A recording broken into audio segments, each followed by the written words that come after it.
Well then, today's October 30th. Oh geez, you guys know what that means, don't you? The Overlook Hotel is closing for the season. Bad news!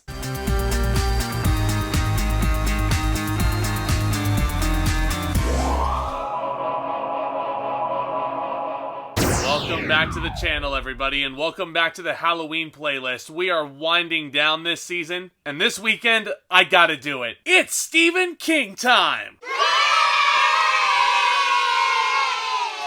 I had to. This guy is one of my favorite writers ever. He really knows how to shake you to your core with his incredible method of storytelling. And one of the best film adaptations of his work is actually the subject of today's video, The Shining. This was released in 1980, of course it's directed by Stanley Kubrick, and it stars the iconic Jack Nicholson, Shelly Duvall, and Scatman Crothers. Jack Torrance, played by Jack Nicholson, becomes the winter caretaker at the isolated Overlook Hotel in Colorado. And he's looking for secluded locations because he wants to focus on his work. He's hoping to cure his writer's block. And he settles into the abandoned hotel along with his wife Wendy, played by Shelly Duvall, and his young son Danny, played by Lloyd. And Danny is plagued by psychic premonitions, otherwise known as The Shining. And as Jack's writing goes nowhere and Danny's visions become more disturbing, Jack starts to discover the hotel's dark secrets, and he begins to unravel into a homicidal maniac hell-bent on terrorizing his family. So honestly, I don't really think this film needed an introduction. It's one of the most famous horror films ever made. And the movie was released 40 years ago up to this point, and with how complex this movie is,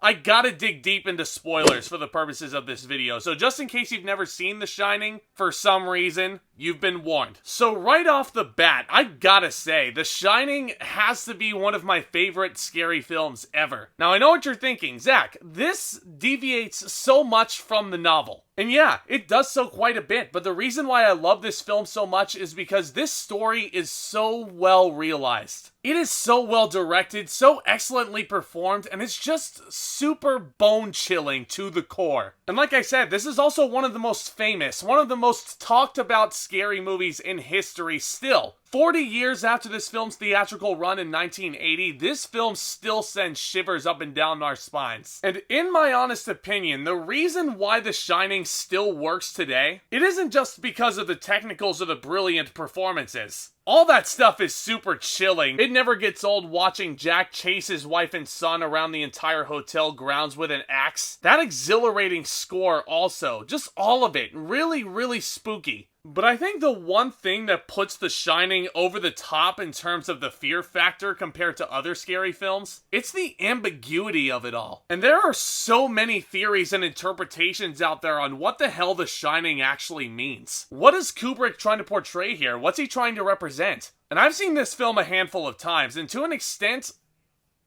I still don't really know. As far as I can see, my view of The Shining is very simple right now. It's showing us how a man descends into darkness and pure madness to the detriment of his family life. Again, just like Hereditary, which I reviewed on this playlist also, that's kind of the thing that gets me. The family drama. And there certainly are supernatural elements to The Shining, of course. The whole idea of the ability to shine. But here's the thing, despite all that supernatural stuff, all these events feel like they can actually happen in real life. And that's why I think this film works wonders even today. Now, just to clear the air about something, I'm not saying that my interpretation is the only valid one out there. Of course not. I have read and heard loads of bonkers ideas about The Shining. But you know what, guys? I think that ambiguity is the true genius behind The Shining. Because trying to decipher the film's meaning, it just makes me want to revisit it again and again, and I have done so many times. And I plan on doing so in the future also, just so I can figure out what the hell Stanley Kubrick was trying to say here. And speaking of, I think that's also the genius of Stanley Kubrick at work too, because the things that he shows us in this film in order to scare us, the visuals that he's using here, I'm never gonna forget them as long as I live. They are terrifying. I mean, there's just so many incredible visuals within this movie. Of course, the iconic image of the blood flowing out of the red door, Danny talking to his imaginary friend Tony, Jack Torrance writing out one phrase with his typewriter over and over again. All work and no play makes Jack a dull boy. And that reveal specifically, you know the one I'm talking about, it's the one where Wendy picks up Jack's manuscript. I'm not gonna lie, that's one of my favorite reversals ever in film. The action and the equally opposite reaction just...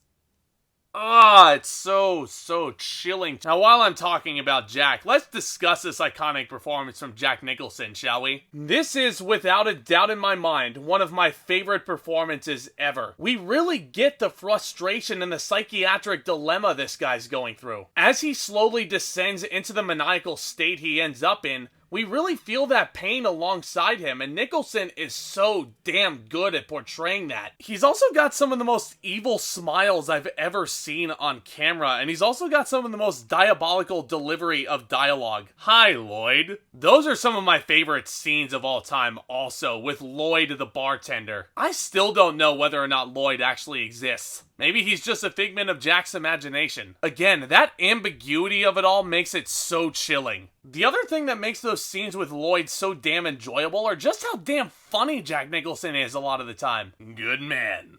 I tell my friends that all the time. And of course that insane climax where he's carrying the axe around, limping all over the hotel, the red rum door, breaking it down.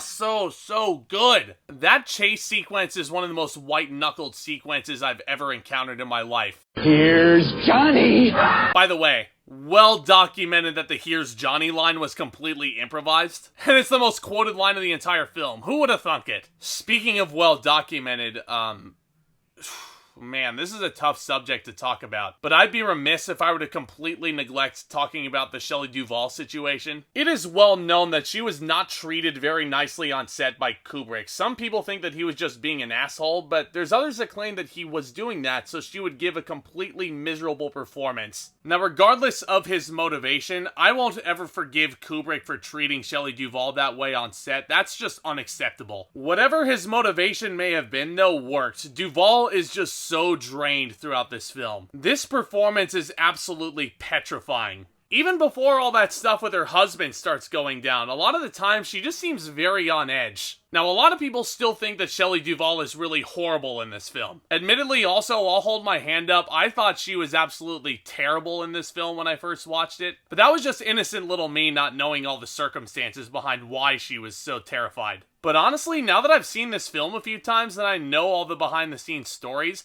I get why she was so miserable and petrified, and honestly, in that situation with Jack Torrance, who wouldn't be that miserable? I think she gets it just right here, actually, especially in that scene I was talking to you guys about moments ago with that manuscript and she actually looks at it. I think she sells all that really well. I think she's very underrated. I don't think the hate is warranted that she gets. Now, keeping in the performance department, let's talk about Scatman Crothers for a little bit. So good. He basically plays the head chef of the Overlook, and he realizes pretty quickly that young Danny and him share something in common. They both have this ability to shine. It's a psychic ability. And that scene where he's explaining all of this to young Danny, I think that's the standout moment for Crothers and just how he gets this character just right. He's honest with Danny about this chilling situation. He doesn't beat around the bush at all. But he also does it in a way that makes him feel very approachable. Even though Halloran has this ability like Danny, Danny's not terrified of him. And they actually share a really nice bond in this film. He calls Danny by his nickname Doc fairly quickly. I think Crothers is very underrated in this film. Just so